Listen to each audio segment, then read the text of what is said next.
Katie chats here at Genrecon in Guelph, Ontario, with Ira Nayman, the proprietor of this book here, Alternate Reality News Service. What inspired the making of this book? Well, I've actually been writing political and social satire for decades now.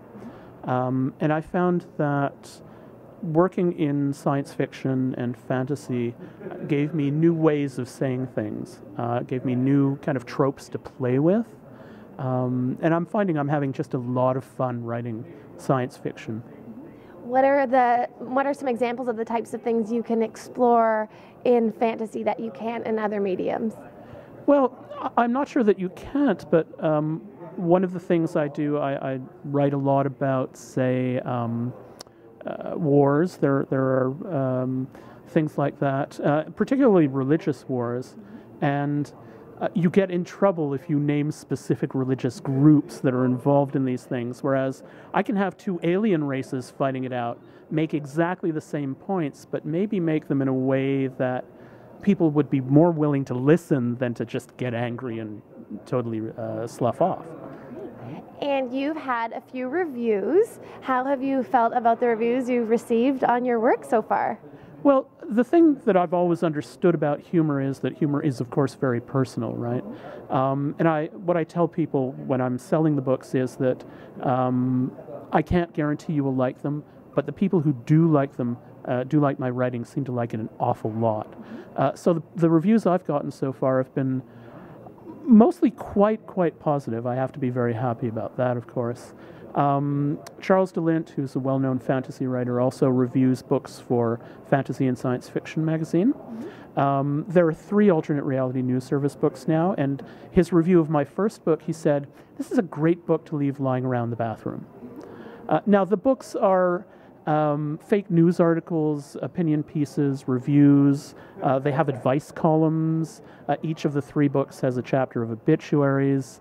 There's a really wide range of material, and they average about 80 different pieces per book. So it kind of makes sense that you would want, it's the kind of stuff that you would read in short doses when you have a small amount of time. Of course, when you are starting a novel that you enjoy, you don't want to put it down. This is something you can pick up, read a few pages, and put down, and feel like you've had enough, a good enough experience. Now, what I will say is that in his review of my second book, Charles DeLint did say that my first book was one of his favorite books of 2008. So if he wants to talk about the bathroom, if he's going to give me that kind of praise, he can say it all he wants. Well, congratulations. And you also have a book coming out in March in England. Tell me a little bit about that.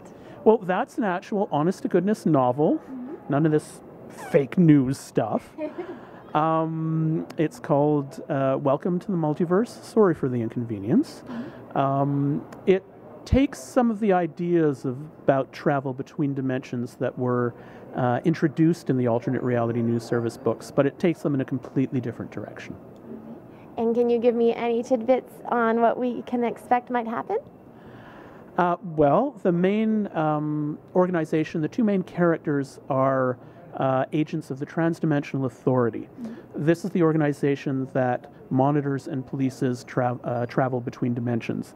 As you find out in the book, unregulated travel between dimensions tends to lead to disaster, so it has to be very, very carefully monitored.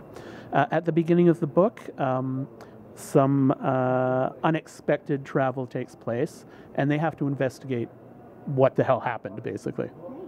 And what was the initial show or comic that got you into the sci-fi genre? Were you a fan of anything in particular that maybe you grew up on that really inspired you? Well, yeah, that's a problematic question because I'm afraid I'm going to show my age by answering it. Original Star Trek. I don't know if you're a Doctor Who fan, but of course, every Doctor Who fan, they always remember their first Doctor, right? And mine was John Pertwee, the 3rd Doctor, so that's going back quite a ways. But I was also, I was brought up on the ABCs of science fiction: Asimov, Bradbury, Clarke.